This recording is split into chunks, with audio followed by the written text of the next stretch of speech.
Joe Hughes with the National Truck Club with Taylor Steinberg. Joe Hughes, it's a pleasure to meet and visit with. I was just telling one of our associates that I flew out to Quincy one time to pick up a truck, and you said, Joe, have you ever heard of the Falkirk wheel? Do you remember that? Of course. It's a unique.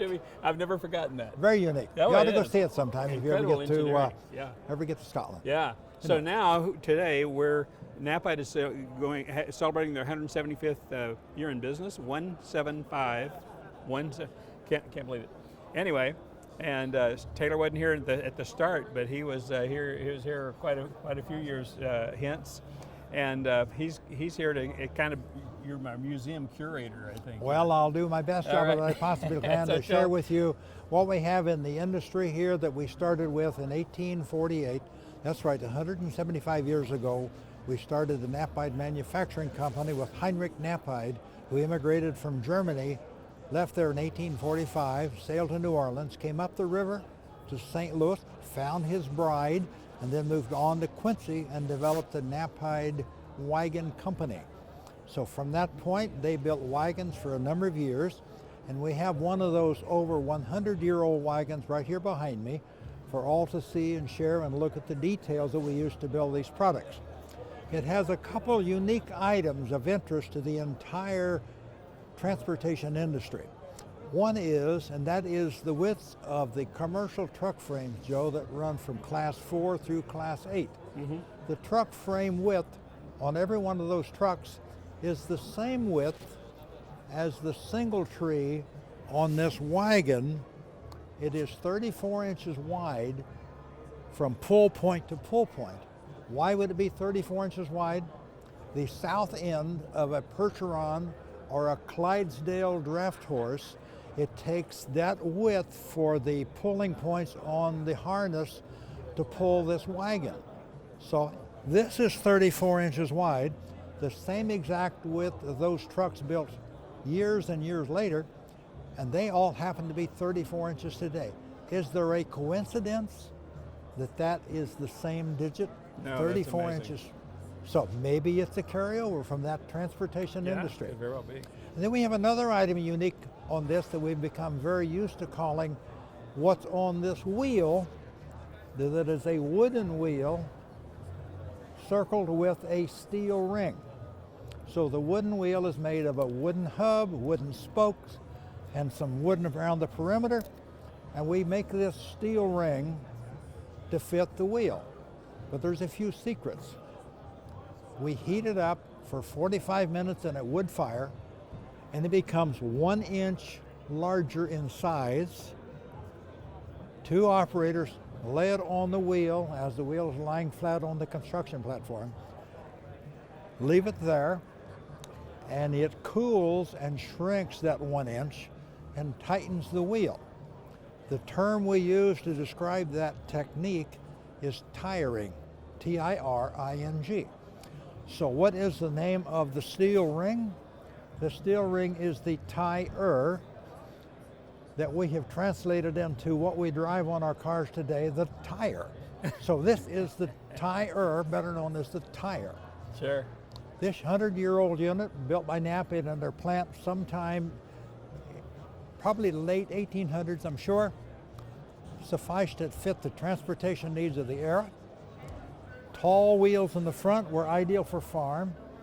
It had all wood construction except for the skeins. The skeins are the hub on which you mount the wheel, and you put on this square nut and you tighten it with the wagon hammer or wheel wrench. And if you're working on your wagon, you take this out in case the horses wanted to move. They could move a little without pulling the wagon off the jack that was holding the wheel up under repair. Now there is another term that I'm sure most people in the industry have heard.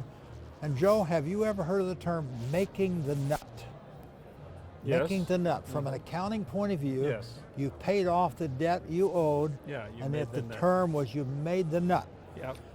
So when Joe Hughes and his 5-wagon train of circus performers pulled into Chico, California, they would park, the sheriff would come over and tell you, get your wagons parked, that how much are you going to pay the city of Chico for performing a circus here for 5 days?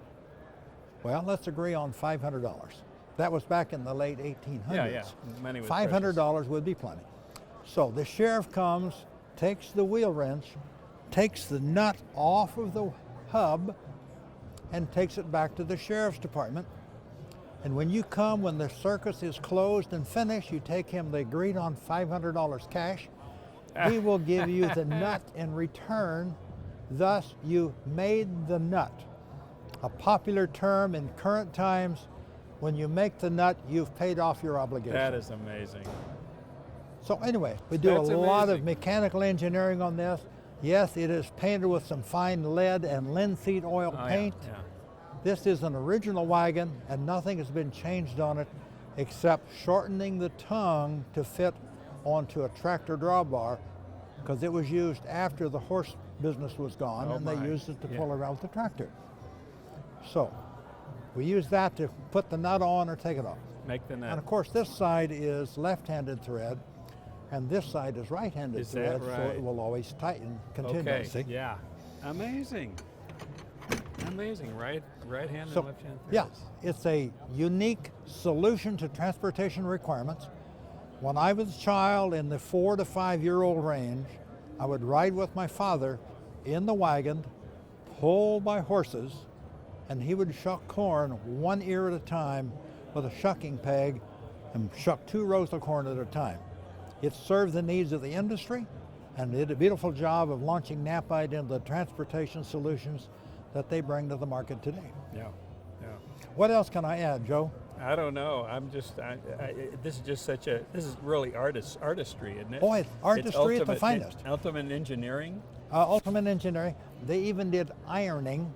The ironing term on this wagon is the iron on top of all vertical wood surfaces. Oh yeah, sure. To allow that to withstand throwing stuff in and out, or pulling a log chain out, or Right.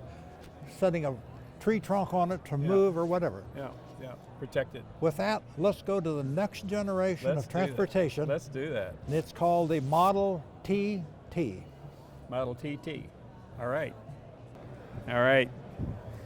Tell me what were we looking at here, Taylor? Okay, we have a 1924 Model TT. This is the truck version because it has a 1-ton cargo carrying capacity, and they called it the TT, not just the T, Right. but the TT. The Uh-huh. T being the truck. It had a worm gear differential, it had heavier suspension, and it had all the attributes that you would need to transport commodities, Okay. including the wooden bed of adequate size, built of wood, primarily white oak, because that was a sustainable wood at the time. Yeah. Very tough, would hold up to the pressures involved with loading this down.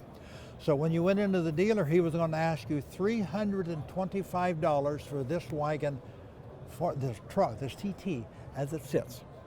So Knapheide was one of the authorized builders of the cab, which we built in its entirety. And this cab is still original from 1924. Is that right? Except for the roof that needed a little TLC. So Uh-huh. we replaced the cab. So Next. this was like a strip chassis. It came with just a steering It comes wheel? with a box and a steering wheel. You sit on the box and drive it around the yard. Uh-huh. But then we build the cab and I put in the see. seat. Wow. And then we build the wooden truck bed on the back Yeah. to fit the needs of the commodities they were hauling. So we were able to build various types of these, everything from school bus hauling Yeah. to cargo hauling to corn and soybean hauling or other small grain. So you were the primary upfitter for Ford Motor Company. Yes, we were a primary upfitter for the Wow. Model TT. The other unique thing about this is it has a gravity flow fuel tank to the carburetor. It works beautiful on flat country like we're in now. But However, in Calhoun County, where I grew up, we have hills 300 feet high. You stop at the bottom of the hill and turn the truck around and back up the hill so it would not run out of fuel. So as a result, it's a unique situation. Yeah. You adapt the resources you have To the make reality. it work in your situation you have. Yeah, yeah. So you learned how to back up trucks a lot. Back up trucks a lot. Yeah. But nonetheless, and when you crank the engine, you put the thumb on the outside of the crank, because if it backfires, it'll constantly break your thumb. So you crank it from the hand, thumb is on the outside, going like this. Wow, I didn't know that. So, as a matter of safety, you crank it correctly. And you perhaps have heard of pinning the ears back on your Model T or Model TT. You advance the spark and the mixture. Peel the ears back and you make it go just a little faster. Peel the ears back. Thus, my grandfather drove this around the farm, around the grape arbor, and to transportation to and from town with commodities as needed. Yeah, oh, that's so cool. So life is great Yeah. for Ford. Life is great for the Model TT. Yes, yes. And one other little addendum to this. Henry Ford built the Model T automobile in 1907, was the first year. Okay. Because he was so weight conscious, he put an aluminum hood on the Model T to keep the weight below 2,000 pounds. You, of course, knew that from a Ford expert. Of course, yes, of course. And that's the story of the Model T that made the lives of a lot of farm folks and other people transporting goods very successful. Yeah, right. Wow. Wow. We're there. Aluminum hood. What next? What do we have next? We have a 1955 Knapheide Chevrolet 6400 with a 12-foot C model Knapheide farm bed. All right, let's do that. Let's do it. All right. Ford doesn't Joe, pay any we're more. here at the 1955 Chevrolet 6400 Yes, sir. with a Knapheide 12-foot grain body with 12-inch tip tops Yeah. to fit the needs of hauling corn and soybeans and sugar beets and anything else that you would need to haul as a farm commodity. Yeah. So what do we do with this? We put this on a truck of any age that you have. In fact, the first one that I had activity with was in 1948. I was 4 years old, and my father bought one of these in 1948 for use on our corn, soybean, and hog and cattle farm in Calhoun County, Illinois. So nonetheless, curved corners, protruding pocket. It's a C model with lights on each corner, wood floor, formed cross sills, structural long sills, with or without a hoist. Ours, of course, did have a hoist, and it was a Heil model, scissors hoist at the time. It was on 8 1/4 rubber, just like it is here. Yeah. It was like a 1-ton Chevrolet 84 C8 and fit very well into our farming operation. Yeah. We hauled all of those commodities on here. We hauled a lot of livestock to the national stockyards in St. Louis. And when we hauled our hogs to market, we used a vented grain side with cavities in here to allow air to flow through there when the hogs were in there, because they got really hot in these in the sunshine. Yeah. Yeah. So with that, we have one more thing on this truck that's unique. This truck has no underride protection, no ICC bumper, and formerly called the Mansfield bumper. The Mansfield bumper was created by the Department of Transportation and other safety gurus when Jane Mansfield and 2 of her adult friends ran under this and lost their life on that impact. The children in the rear seat were asleep, and they were able to retain and stay alive through that, and they are currently TV stars on various TV shows today. So it's a unique situation. But it was is named after Jane Mansfield. It was called for years the Mansfield Underride, Yeah. and the DOT turned it into ICC, or Underride Protection, Sure. with severe criteria on dimensions and positioning. Yeah. Right. So nonetheless, it took care of a lot of folks in the agricultural industry, Yeah. we being dependent upon agriculture. And the unique thing, 2 years later, when I was 6 years old, I was required to drive this in the hayfield, putting up hay bales, because I was not strong enough to throw hay bales. I looked over the dash and under the steering wheel to drive in the hayfield. History tells us you have to be diversified and take lots of responsibility at an early age. Yep. Yep. And that concludes our C model platform. That's great. And all the attributes that it brings to the That's agricultural great. industry. That's great. What are we going to do next? We're going to do a heritage service body designed and built in 1971 specifications. Great. So we'll tell you about that when we look get at to the service body. Okay, awesome. At the next stage of the history booth here at the Knapheide manufacturing Yep. booth at the NTEA, Yep. we have a 1971 vintage Knapheide service body on a Chevrolet C10 chassis. Yep. If we look at ancient literature from years ago, you'll find this very design in the literature that we promoted in the introduction of Knapheide service bodies. A little bit of history. 1968, Harold W. Knapheide III, generation number 5 with the Knapheide Manufacturing Company, graduated from the University of Kansas and started to work for his father, Bud, who was also Harold W. Knapheide III. Okay. So nonetheless, as a result, Bud says we need to get in and diversify our product because farm bodies will all change one of these days.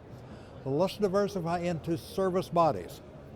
So we designed and built service bodies starting with production in the early 1970s, and the model we're looking at is a 1971 Model 696 service body. So we dug out the pencil drawing prints from the archives. We converted them digitally to use with current manufacturing equipment. We cut out all of the parts so precise as we could get them.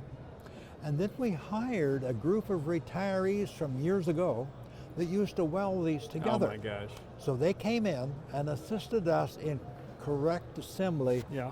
of this unit to fit the needs of the display we have here at the NTEA. Oh, this is great. So it has all the attributes that Knapheide had available in the features and benefits that they built. It doesn't have door retainers. It doesn't have door seals. It has a bolt type striker that is solid and is not a rotary latch like we use today. Okay. But it's exactly the one that we use to get us started into the service body industry. And we've enjoyed that industry, continued to building more and more market share through the years, and we finished 2022 at 55% of the service body market in North America. How much? 55%. And we're very honored to have accomplished that. And the reason we were able to do that is because we have created the solutions customers need to fit the needs of their operation.